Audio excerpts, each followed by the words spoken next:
saya Sri Gustiani dari kelas 1C Program Studi Pendidikan Ekonomi Fakultas Tarbiyah dan Keguruan Universitas Islam Negeri Sultan Syarif Qasim Riau. Ada sebuah pepatah mengatakan time is money, yang berarti waktu adalah uang. Maka dari itu, pada kesempatan kali ini saya akan mempresentasikan materi mengenai fungsi investasi waktu dan uang serta faktor-faktor yang mempengaruhinya. Untuk itu, mari sama-sama kita simak video berikut ini. Baiklah, sebelum memasuki kepada materi pembahasan, kali ini saya menyajikan sebuah latar belakang. Kemudian di slide selanjutnya di sini saya perlihatkan bahwasannya ada rumusan masalah serta tujuan dari pembahasan yang akan dibahas nanti. Dan tidak lupa pula di sini saya menyajikan tinjauan pustaka, yaitu berupa landasan teori mengenai definisi dari inflasi menurut salah satu para ahli. Sebelum kita memasuki pembahasan keterkaitan antara inflasi dengan kenaikan BBM bersubsidi, terlebih dahulu kita harus mengetahui apa yang menjadi penyebab munculnya dari inflasi itu sendiri. Nah, seperti yang kita ketahui bahwasannya inflasi itu merupakan suatu kejadian yang mengakibatkan naiknya harga secara umum atau proses meningkatnya harga-harga secara umum dan terus-menerus dalam jangka waktu yang tertentu. Adapun faktor yang menyebabkan inflasi ini muncul yaitu umumnya disebabkan oleh gejala-gejala, di antaranya yang pertama yaitu tingginya jumlah permintaan, yang mana inflasi timbul karena adanya permintaan total yang kuat pada masyarakat. Nah, peningkatan permintaan ini tidak diimbangi dengan kenaikan penawaran, sehingga menyebabkan harga barang-barang menjadi naik yang berkelanjutan kemudian menyebabkan inflasi. Lalu yang kedua yaitu karena adanya dorongan biaya. Inflasi ini juga bisa disebabkan karena meningkatnya biaya produksi. Biaya produksi yang baik bisa disebabkan karena beberapa hal seperti naiknya harga bahan baku, naiknya upah pegawai, kenaikan harga BBM, yang mana menyebabkan penawaran agregat menjadi berkurang. Kemudian yang ketiga disebabkan oleh kekacauan ekonomi dan politik. Jika sebuah negara dalam kondisi yang tidak aman, maka harga di negara tersebut akan cenderung lebih mahal. Hal ini pernah terjadi di Indonesia. Kemudian yang keempat adalah bertambahnya uang yang beredar di masyarakat. Ketika jumlah uang yang beredar di masyarakat tinggi, maka inflasi bisa terjadi. Mengapa demikian? Hal ini dikarenakan ketika jumlah uang di masyarakat meningkat, harga barang akan ikut mengalami kenaikan. Dan yang kelima disebabkan karena adanya campuran. Inflasi terjadi karena adanya ketidakseimbangan antara permintaan dan penawaran. Bila jumlah permintaan terhadap barang dan jasa bertambah, sementara persediaan faktor produksi dan barang-barang jumlahnya menurun, ditambah lagi barang substitusi jumlahnya terbatas atau bahkan tidak ada, akan menyebabkan harga barang-barang dan jasa menjadi naik, yang mana hal itu menyebabkan munculnya inflasi. FYI nih teman-teman, inflasi itu ada penggolongannya juga loh. Nah, yang pertama yaitu teman-teman bisa lihat penggolongan inflasi berdasarkan tempat asalnya, yaitu ada dua. Yang pertama yaitu domestic inflation. Apa sih itu domestic inflation? Nah, yaitu inflasi yang disebabkan karena kesalahan pengelolaan perekonomian baik di sektor real maupun di sektor moneter. Misalnya, percetakan uang baru untuk mengatasi defisit dalam pembiayaan dan belanja negara, dan kurangnya pasokan kebutuhan bahan pangan karena adanya gagal panen. Dan yang kedua yaitu imported inflation, yaitu inflasi yang berasal dari luar negeri yang biasanya disebabkan karena negara yang menjadi mitra dagang sedang mengalami inflasi yang tinggi. Negara yang menjadi mitra dagang mengalami kenaikan harga barang, maka secara langsung ataupun tidak langsung, kenaikan harga barang-barang tersebut akan semakin naik.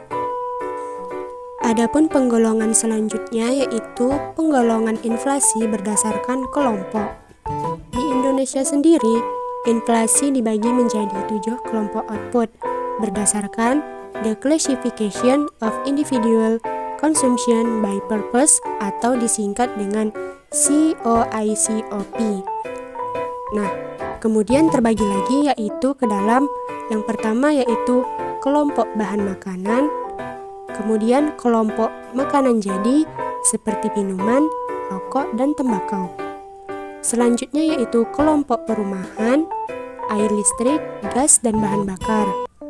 Lalu ada kelompok sandang, kelompok kesehatan, kelompok pendidikan, rekreasi, dan olahraga, dan yang terakhir yaitu kelompok transportasi, komunikasi, dan jasa keuangan. Oh iya teman-teman, inflasi itu ada juga loh cara dalam perhitungannya. Adapun cara menghitung inflasi yaitu dilakukan oleh Badan Pusat Statistik atau BPS. Kenaikan harga dari satu atau dua barang saja tidak dapat disebut dengan inflasi, kecuali jika kenaikan itu meluas pada barang yang lainnya. BPS menghitung inflasi menggunakan Indeks Harga Konsumen atau biasa disebut dengan IHK atau Indeks Pengeluaran. IHK sendiri meliputi pengeluaran bahan makanan dan makanan jadi ditambah dengan minuman atau tembakau.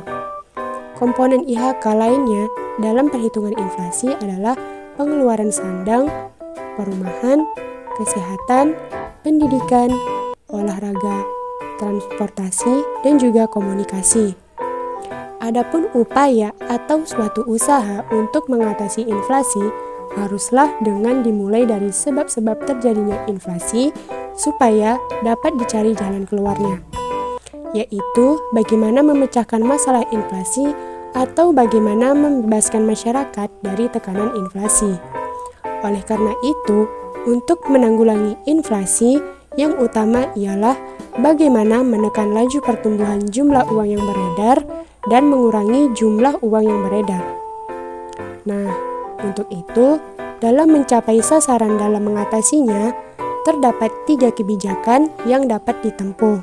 Seperti yang teman-teman bisa lihat yaitu yang pertama melalui kebijakan moneter, yang mana dilakukan melalui Bank Indonesia yaitu sebagai bank sentral.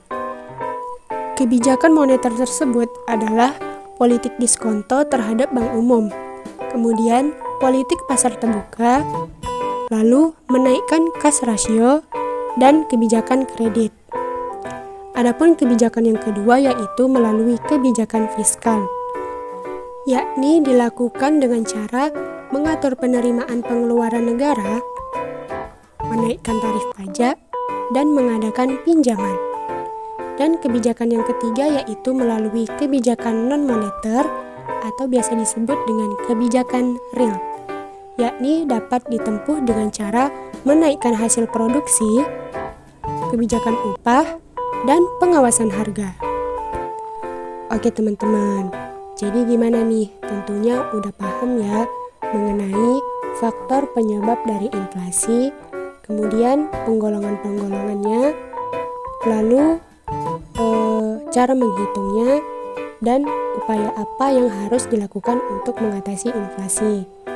Sekarang kita masuk dari apa aja sih dampak-dampak yang dimiliki terhadap inflasi itu sendiri. Di sini terdapat 2 dampak ya teman-teman, yaitu adanya dampak positif dan juga dampak negatif bagi suatu negara maupun rakyatnya. Nah, dampak-dampak ini dapat kita lihat melalui beberapa aspek kehidupan masyarakat. Seperti yang teman-teman bisa lihat, berikut dampak mengenai inflasi secara umum. Yang pertama yaitu dampak inflasi terhadap pendapatan. Bahwasanya inflasi dapat memberikan dampak positif dan negatif terhadap pendapatan masyarakat. Pada kondisi tertentu, misalnya inflasi lunak, justru akan mendorong para pengusaha untuk memperluas produksi sehingga meningkatkan perekonomian. Namun di sisi lain, inflasi akan memberikan dampak buruk bagi mereka yang berpenghasilan tetap karena nilai uangnya tetap, sedangkan harga barang atau jasa semakin naik. Yang kedua, dampak inflasi terhadap minat. Pada kondisi inflasi, minat menabung sebagian besar orang akan berkurang. Alasannya karena pendapatan dari bunga tabungan jauh lebih kecil, sedangkan penabung harus membayar biaya administrasi. Kemudian yang ketiga, dampak inflasi terhadap kalkulasi. Kondisi inflasi akan mengakibatkan perhitungan penetapan harga pokok menjadi sulit, karena bisa menjadi terlalu kecil atau terlalu besar. Persentase inflasi yang terjadi di masa depan seringkali tidak dapat diprediksi dengan akurat. Kemudian yang keempat, dampak inflasi terhadap ekspor. Kemampuan ekspor suatu negara akan berkurang ketika mengalami inflasi, karena biaya ekspor akan lebih mahal. Selain itu, daya saing barang ekspor juga mengalami penurunan, yang pada akhirnya pendapatan dari devisa pun ikut berkurang. Dan yang kelima yaitu dampak inflasi terhadap efisiensi. Inflasi dapat pula mengubah pola alokasi faktor-faktor produksi. Perubahan ini dapat terjadi melalui kenaikan permintaan akan berbagai macam barang yang kemudian dapat mendorong terjadinya perubahan dalam produksi beberapa barang tertentu, sehingga mengakibatkan alokasi faktor produksi menjadi tidak efisien.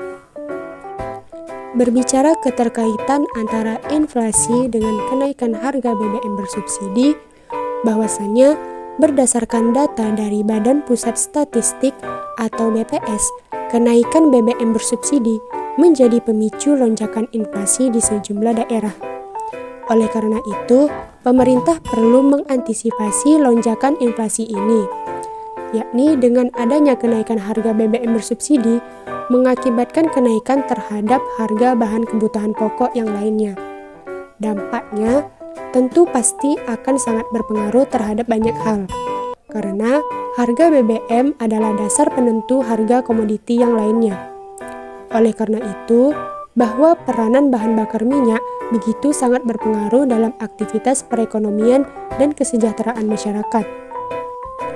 Tentunya, dengan menaikkan harga bahan bakar minyak akan berdampak langsung pada aktivitas perekonomian dan kesejahteraan masyarakat dalam pemenuhan kebutuhan pokok masyarakat. Berdasarkan materi yang telah saya jelaskan tadi, dapat disimpulkan bahwasannya inflasi merupakan salah satu masalah ekonomi di mana terjadi kenaikan harga secara terus-menerus yang memberikan dampak baik terhadap perekonomian maupun masyarakat. Salah satu yang menjadi faktor penyebab terjadinya inflasi yaitu bertambahnya jumlah uang yang beredar di masyarakat. Untuk itu, perlu upaya yang harus dilakukan guna mengatasi masalah tersebut. Adapun cara yang dapat mengatasi inflasi yaitu dengan menerapkan kebijakan moneter, kebijakan fiskal, dan kebijakan real. Adapun saran saya yaitu kepada pemerintah diharapkan untuk menjaga atau mengusahakan pengeluarannya sesuai dengan apa yang dianggarankan agar tidak melebihi pendapatan pemerintah. Untuk Bank Indonesia, selaku pemegang otoritas tertinggi dalam kebijakan moneter, harus menjaga agar tingkat BI rate berada pada tingkat yang tepat sesuai dengan tingkat inflasi yang terjadi, agar jumlah uang yang beredar di masyarakat tetap terjaga dan tidak menimbulkan inflasi. Baiklah, sekian video presentasi dari saya. Semoga apa yang saya sampaikan dapat bermanfaat buat teman-teman sekalian. Untuk itu, jangan lupa untuk like, comment, dan subscribe, karena itu semua dapat membantu dalam penilaian penugasan kuas saya. Saya Sri Gustiani, pamit undur diri, mohon maaf apabila terdapat kekurangan dan kesalahan. Wassalamualaikum warahmatullahi wabarakatuh. See you next time. Bye-bye.